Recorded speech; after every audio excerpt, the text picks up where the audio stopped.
So someone comes to you. I'll give you an example. I remember I was asked to speak to a Muslim gentleman at his house.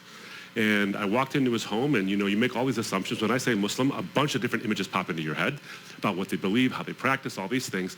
Turns out this fellow was actually an agnostic. He was culturally Muslim at best, and listening, as Ravi had said, listening actually revealed what his real question was. His real question was, how can there be a God of justice when all the world is all about injustice?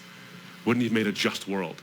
That's not a question a Muslim would ask a Christian normally, but it was the question this one asked, because I listened and was fortunate enough to just have not opened my mouth quickly enough to let him speak in the first place. So he says, make the best use of the time. In other words, answer the questions they're actually asking.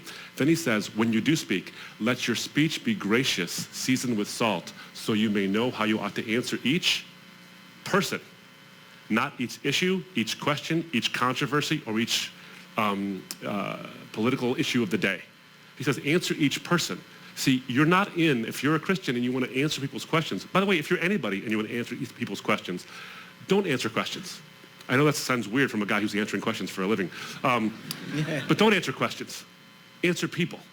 Because questions don't need answers. People need answers, and they use their questions to get them. So understand and listen carefully to what the questions are. But I think in a post-truth world, back to the heart of your question really, is in the current culture, because you're listening to somebody, you're affording them that dignity, and everyone's looking for it because we constantly seem to be robbing each other of it all the time. And so you will shatter a stereotype if you just don't say anything. Just say, tell me your story. I want to hear, why do you care about justice? A young man was outraged at racism. And I asked, and he was an atheist, and I asked him a question, says, can you tell me what justifies your outrage? If I'm just a chemical machine and you're a chemical machine, is there anything moral about me when I actually remove you from the picture because you're in my way? Or is there something about us that's more intrinsically valuable? You have a strong sense of morality. I can see it, I told him. I said, but what justifies your deep, strong sense of morality? We connected on an issue of agreement, but we use that agreement to talk about our differences in a non-disagreeable way, because we had a firm commitment to the same thing in one sense. So listen, and then when you do speak, speak graciously. In a post-truth world, what is a post-truth world? A post-truth world is one that elevates feelings and preferences above facts and truth. We don't deny that truth exists. We simply put it on the bottom shelf. The ones that we really care about are actually our preferences. So truth exists, but we don't care unless it happens to mesh with our preferences, in which case we do care. The problem with that is this, and this is another way to reach this generation, is that this generation is becoming increasingly pragmatic. In other words, but I believe what works. And the problem with post-truth is it doesn't work. And in one of the most fundamental ways it doesn't work is in society.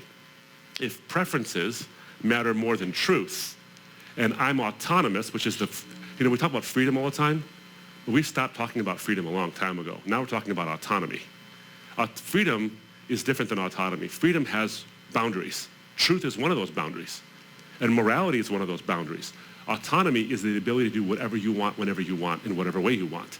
So the problem is this: if I'm autonomous and another person's autonomous, and I have preferences, and those matter more than the truth, and that person has preferences, and their preferences matter more than the truth, when two autonomous preference-seeking beings come together and their preferences don't match, who is going to win? If truth is on the bottom shelf, truth won't decide. What will decide will be power. And isn't it ironic then, in our quest for autonomy, someone gets enslaved? And I think if you can point that kind of thing out, ask the questions, hear the issues they're actually wrestling with, and then point out that a post-truth world doesn't actually get you anywhere. It gets us exactly what we're trying to run away from. Then I think they'll be willing to listen to the hope that truth can bring. And they stop being post-truth, and they start being embroiled in truth and soaked in truth. I think that's the way to do it. Thanks so much for your question.